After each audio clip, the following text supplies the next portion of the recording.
अगर आप अपनी केदारनाथ यात्रा पर आ रहे हैं और आपका जो हेलीकॉप्टर का टिकट है वो बुक नहीं हुआ है और आप पैदल नहीं जा सकते, तो अब आपके सामने क्या विकल्प है और उस विकल्प का प्राइस क्या है। मेरा आज का वीडियो इसी टॉपिक से जो है, आज मैं आपको बताने वाला हूँ कि जो केदारनाथ में घोड़े और पालकियाँ चलती हैं उनका क्या रेट है और वो आपको कहाँ से मिलने वाले हैं। तो चलिए स्टार्ट करते हैं अपना टॉपिक।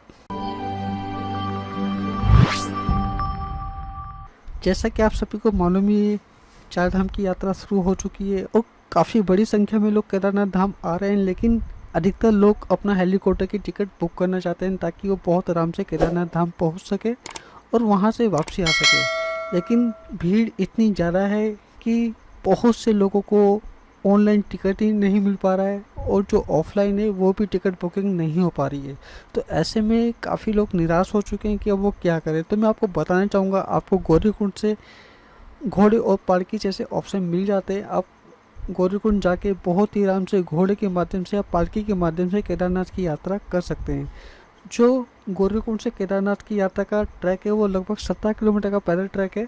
मैं हर साल जो अपनी यात्रा करता हूँ, पैदल ही यात्रा करता हूँ और मैं सुबह मॉर्निंग में 4 बजे अपनी यात्रा शुरू करता हूँ और देन मैं दोपहर को 3 बजे के आसपास केदारनाथ धाम पहुंच जाता हूँ। मतलब मैं बहुत आराम से चलता हूँ, मुझे कोई जल्दी नहीं होती क्योंकि नाइट स्टे मुझे केदारनाथ धाम भी करना होता है, तो लगभग इतना टाइम लग जाता है। लेकिन अगर मैं बात करूँ घोड़े वालों की, तो वो आपको लगभग 4 घंटे के अंदर ऊपर पहुँचा देते हैं।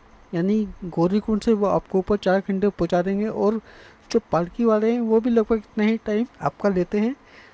अगर आप घोड़े पर नहीं बैठना चाहते, आपको लगता है घोड़े पर बैठने से बहुत ज़्यादा परेशानी होती है, तो आप पालकी का इस्तेमाल करके भी अपनी यात्रा कर सकते हैं क्योंकि पालकी में आपको किसी भी तरह की कोई परेशानी नहीं होने वाली। तो चलिए मैं आपको उनका प्राइस दिखा देता हूँ कि उनका क्या प्राइस है।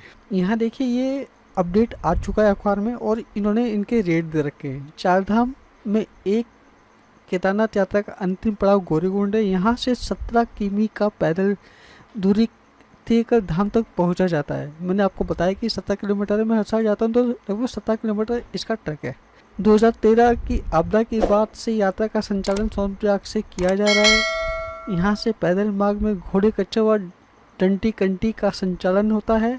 6 मई से शुरू हो रही केदारनाथ यात्रा में जिला पंचायत के द्वारा घोड़े कच्चों का संचालन किया जा रहा है। अभी तक इतने घोड़े कच्चों का रजिस्ट्रेशन हो चुका है और जो देखिए उन्होंने प्राइस देखा है, जिसमें सोनप्रयाग से केदारनाथ के लिए 2500 रुपये और गौरीकुंड से केदारनाथ के लिए 2300 रुपये। यानी अगर आप गौरीकुंड से केदारनाथ धाम जाना चाहते हैं तो वहाँ आपको 2300 रुपये देने होंगे। अगर आप सोनप्रयाग से केदारनाथ धाम के लिए घोड़े में बैठते हैं तो वहाँ आपको 2500 रुपये पे करने होंगे। तो मैं आपको यही बोलूँगा, आप सोनप्रयाग से ना बैठिए, आप गौरीकुंड जाइए क्योंकि सोनप्रयाग से केदारनाथ जाने में मात्र आपका 20 रुपये का खर्चा आना है, जो कि वहाँ की प्राइवेट गाड़ियाँ चलती हैं और यहाँ आपका 200 रुपये एक्स्ट्रा लग रहा है। तो आप 20 रुपये खर्च करके गौरीकुंड जाइए। गौरीकुंड से आपको 2300 रुपये में केदारनाथ धाम के लिए घोड़ा मिल जाएगा।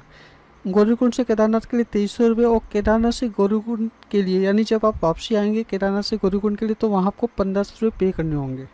पिछले साल 1100 रुपये था, लेकिन इस बार ये किराया इन्होंने बढ़ा दिया है। इसके अलावा पैदल मार्ग में धाम पहुँचने के लिए डंटी कंटी की सुविधा भी उपलब्ध है।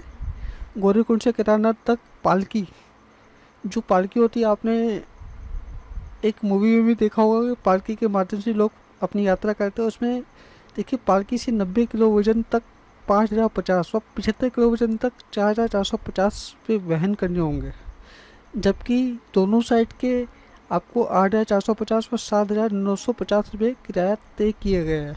इसी तरह गौरीकुंड से केदारनाथ कंटी के लिए 50 किलो के लिए 3350 और 25 किलो तक 1900 रुपये का किराया तय किया गया है। घोड़े कच्चर व डंटी कंटी संचालन के लिए जिला पंचायत ने सोनप्रयाग में प्रीपेड काउंटर खोला है, आप वहीं से इसकी बुकिंग भी कर सकते हैं।